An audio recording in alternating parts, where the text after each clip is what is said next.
Students, welcome to our channel. आज हम solve करने वाले हैं स्टैंडर्ड मैथ्स गाला पेपर 5 का सेक्शन बी। तो चलिए स्टार्ट करते हैं। पहला क्वेश्चन है prove that 3 + 2√5 is irrational number. तो हम सबसे पहले इसको सपोज करेंगे कि ये रैशनल नंबर है। तो let 3 + 2√5 a rational number. Therefore 3 + 2√5 is equals to P by Q, where P and Q are co-prime. Therefore 2√5 is equals to P by Q minus 3. LCM ले लेंगे तो 2√5 is equals to P minus 3Q by Q. Therefore, √5 is equals to P minus 3Q by 2Q. Here हमने क्या suppose किया था कि ये rational number है, तो P minus 3Q by 2Q is a rational number, but √5 is an irrational number. अगर √5 irrational है तो ये रेशनल कैसे हो सकता है? ठीक है, तो our supposition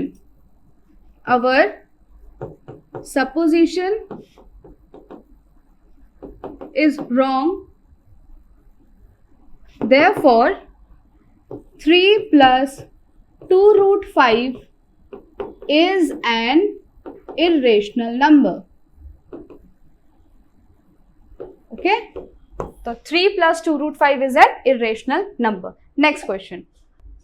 If the graphs of linear equations 3x minus y minus 5 equals to 0 and 3x minus 2y minus p is equals to 0, give parallel lines, find the values of p. तो पहले तो equation लिख लेते हैं। 3x minus y minus 5 equals to 0 और दूसरी equation है 6x minus 2y minus p equals to 0. Parallel lines यानी कि नो सॉल्यूशन, तो ये हो जाएगा a1 by a2 is equals to b1 by b2 which is not equals to c1 by c2. ये a1 a2 b1 b2 c1 c2. Therefore 3 by 6 is equals to -1 by -2 which is not equals to -5 by -p. इन दोनों को हम ले लेते हैं। तो -1 by -2 is not equals to -5 by -p.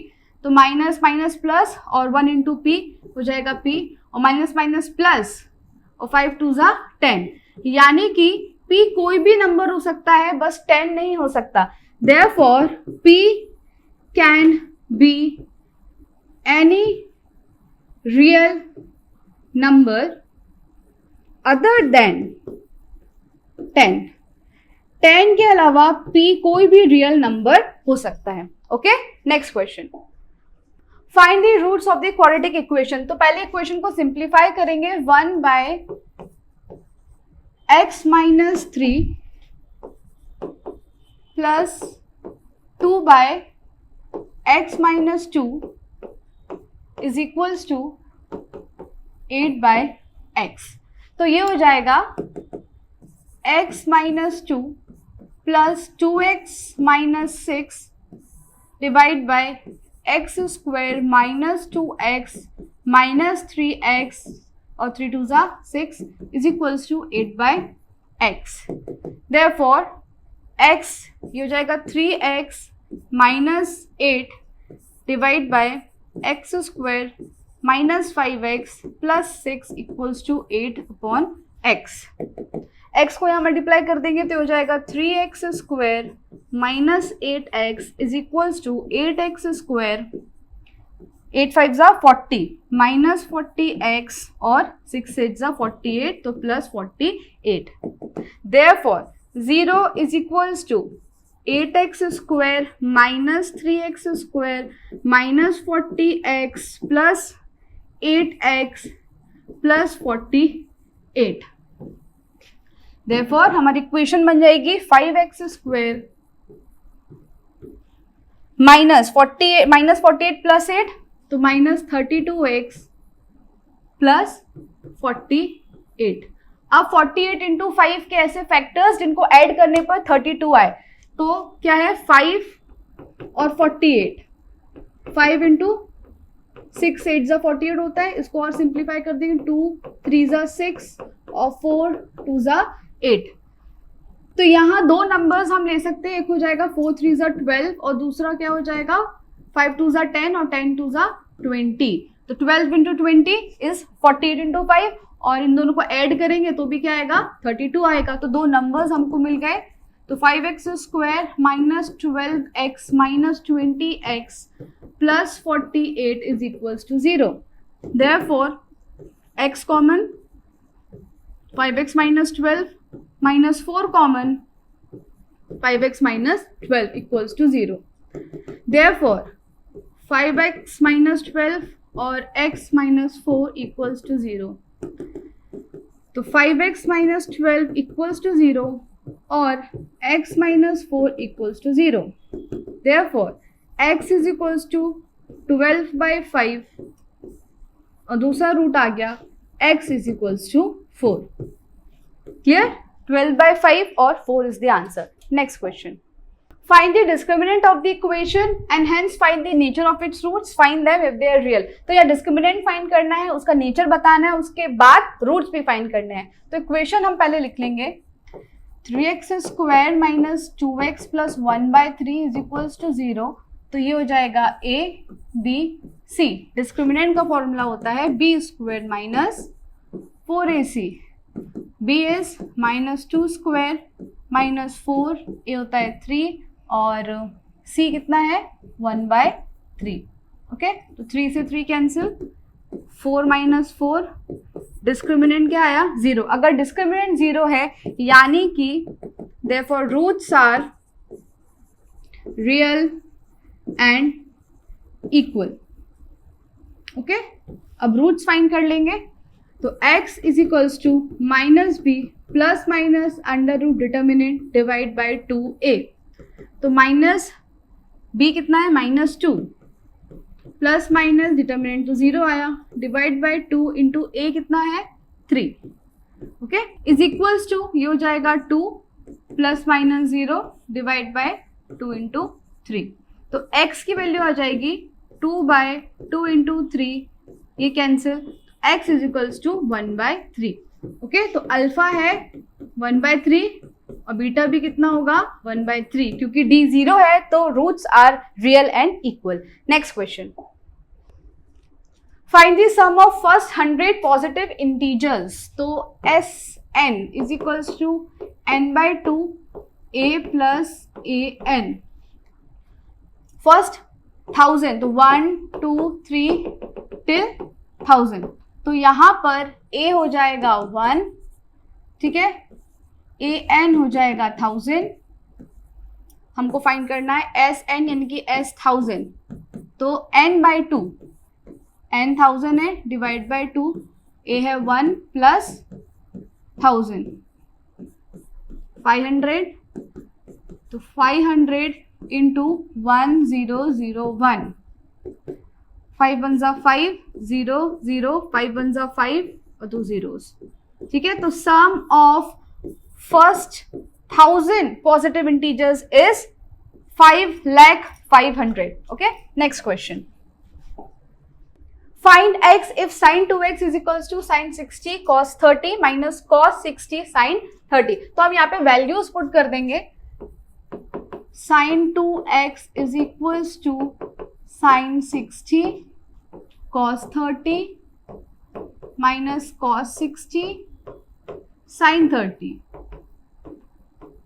तो ये हो जाएगा sin 60 कितना होता है √3/2 cos 30 भी √3/2 माइनस cos 60 1/2 sin 30 1/2, तो हो जाएगा 3/4 माइनस 1/4, तो 2/4, 2 1 जा 2, 2 2 जा 4, तो साइन 2x कितना आया 1/2, और साइन 1/2 कब होता है, जब साइन 30 होता है, therefore sine 2x is equals to sine 30, sine sine cancel, 2x is equals to 30, x is equals to 30/2 15, therefore x is equals to 15।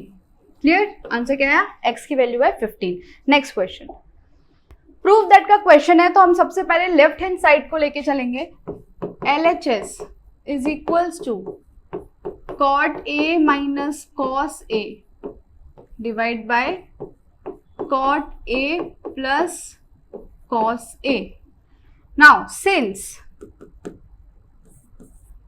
cot A is equals to cos A by sin A, हम यहाँ पे इसकी value put कर देंगे, तो cot A को हम लिख सकते हैं cos A by sin A minus cos A, denominator में भी cos A upon sin A plus cos A।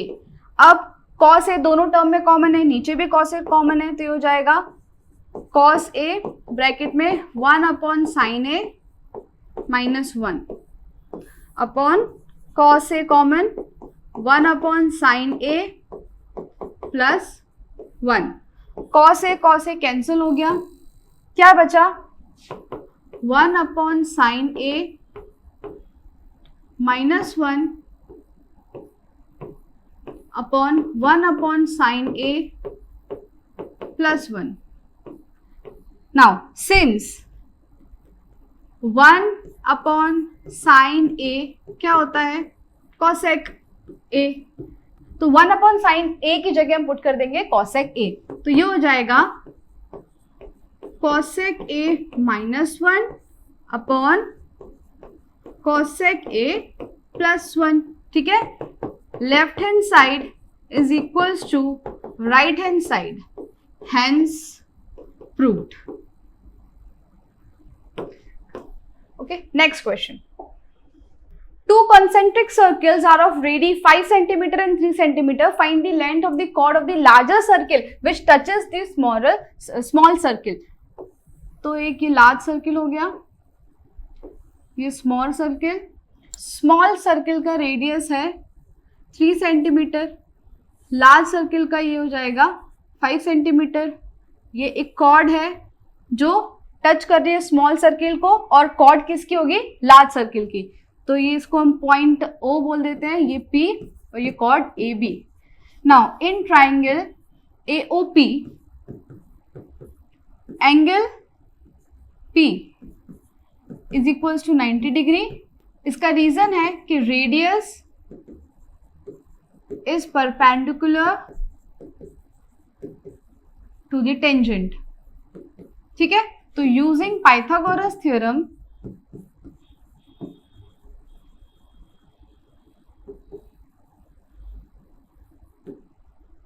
AO square is equals to OP square plus AP square, तो OA कितना है 5 square is equals to 3 square plus AP square हमको find करना है।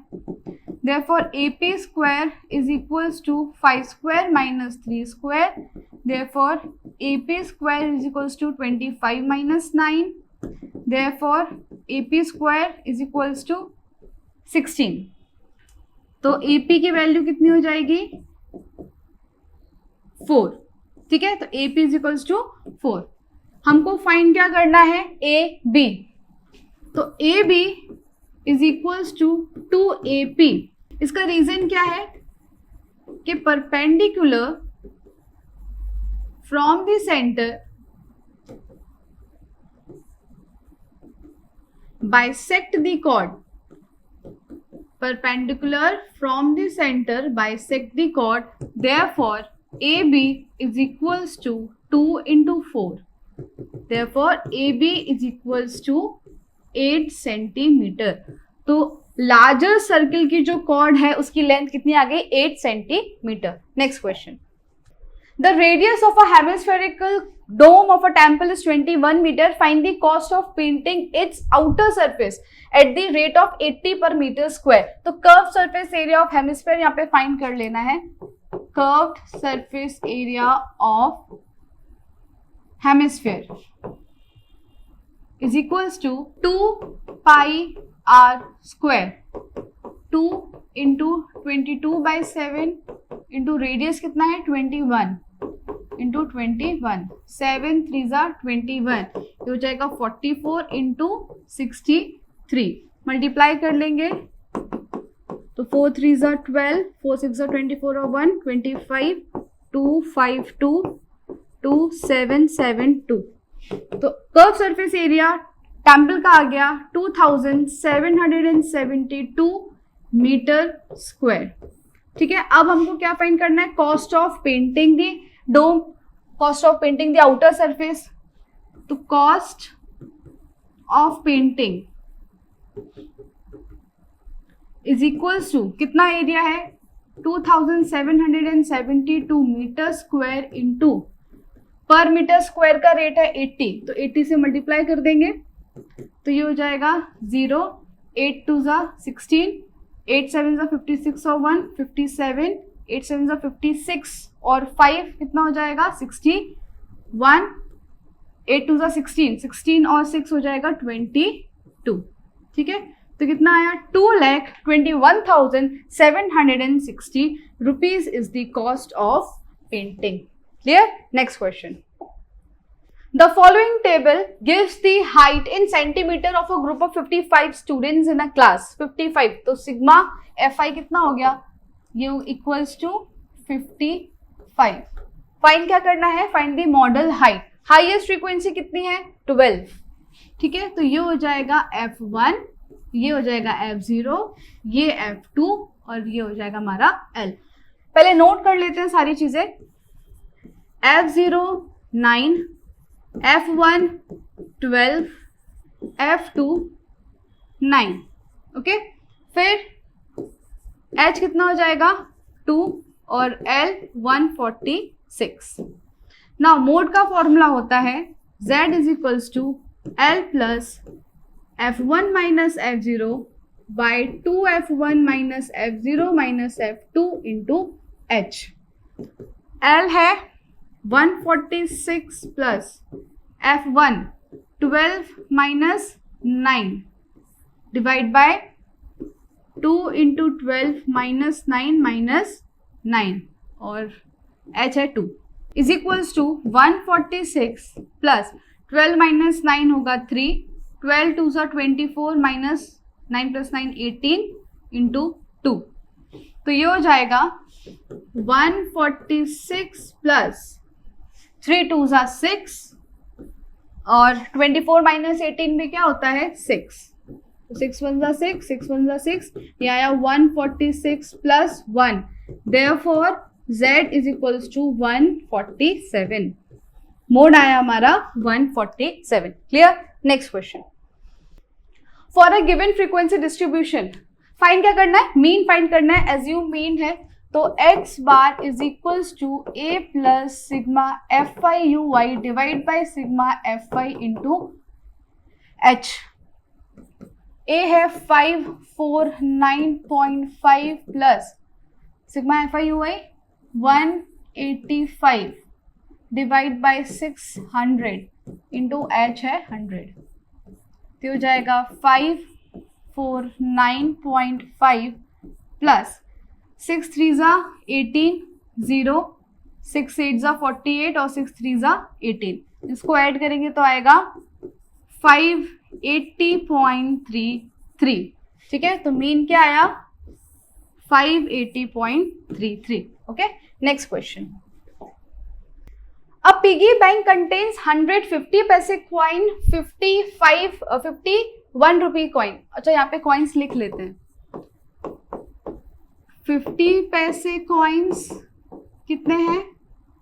100. Then 1 rupee coin, 1 rupee coin है 50, 2 रुपी coin है 20 और 5 रुपी coin है, 5 रुपीज कॉइन है 10. टोटल करेंगे कितना हो जाएगा? 180. ठीक है, तो total coins is equals to 180. अब हमको फाइंड क्या करना है? पहला है विल बी अ 50 पैसे कॉइन. तो विल बी अ 50 पैसे कॉइन. तो पहले इवेंट की प्रोबेबिलिटी हो जाएगी, कितने 50 पैसे कॉइन है? 100 आउट ऑफ 180. 0 0 2 5 10 2 9 18. तो आंसर क्या आया? 5/9. क्लियर? पहली प्रोबेबिलिटी हो गई 5/9. दूसरा है कि विल नॉट बी ₹5 कॉइन.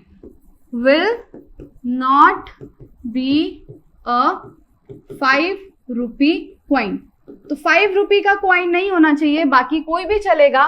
तो सेकेंड इवेंट की प्रोबेबिलिटी हो जाएगी 5 के अलावा सारे. तो 100 + 50 + 20. 100 + 50 + 20 डिवाइड बाय 180. तो ये हो जाएगा 170/180. तो सेकेंड इवेंट की प्रोबेबिलिटी आ गई 17/18. ठीक है, probability that the coin will not be a 5 rupee coin, तो उसकी प्रोबेबिलिटी है 17/18. Okay, next question. Marks scored given है और नंबर ऑफ स्टूडेंट्स. हमको प्रोबेबिलिटी फाइंड करनी है ऑफ गेटिंग मोर देन 40 और लेस देन 30. तो सबसे पहले तो टोटल स्टूडेंट्स कितने होंगे? टोटल नंबर ऑफ स्टूडेंट्स, इन सबको ऐड करो तो क्या आएगा? 100 आएगा. टोटल स्टूडेंट्स कितने हो गए? 100. नाउ पहले इवेंट की प्रोबेबिलिटी गेटिंग मोर देन 40. अब मोर देन 40 यानी कि 42 और 43. तो ये दोनों जो स्टूडेंट्स हैं इनकी ही प्रोबेबिलिटी है आउट ऑफ टोटल स्टूडेंट्स में कि इनके 40 से ज्यादा आए. तो क्या आएगा? 2 + 1/100 हो जाएगा 3/100. ठीक है, दूसरा हमको पूछा है लेस देन 30. लेस देन 30 में तो ये नहीं आएगा, 33 तो ज्यादा हो गया. 1 2 3 4 यानी कि ये सारे स्टूडेंट्स.